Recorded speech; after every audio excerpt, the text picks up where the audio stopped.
Sorry about the delay. Vice President's Agriculture Advisor tell you why there's... You know, the central point here is this is a terrible human tragedy. The central point here is that there is a widow and there are 3 sons. That is the central point.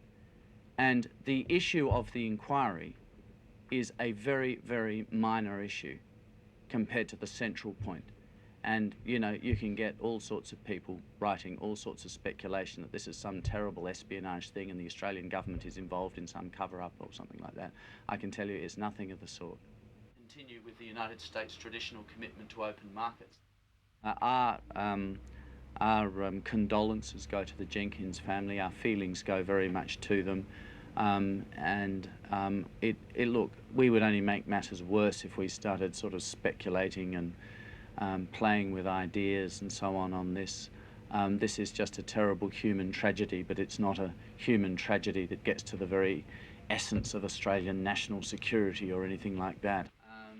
On out-of-quota imports into the United States market, to start closing the market off is not going to be helpful. I really would rather not get into that because sounds like an awfully dull thing to say, but this whole issue of Steve Pratt and Peter Wallace is at an exceptionally delicate stage.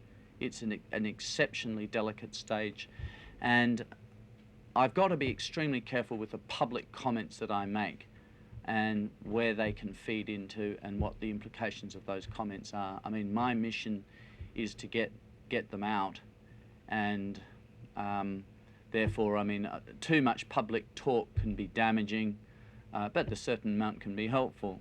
The American economy, both in terms of the lamb industry, which is a tiny thing, they understand very, very clearly the concerns there are on this issue, about this issue in Australia and New Zealand. They have a very clear understanding of that, and they certainly are of the view that they don't want to kick sand into the eyes of their friends. I mean, they are absolutely persuaded of that. And so they do find it a very difficult decision, and it wouldn't have taken them so long to make the decision if they weren't finding it a very difficult decision. I'd like to see the United States and China re-engage in discussions on China's membership.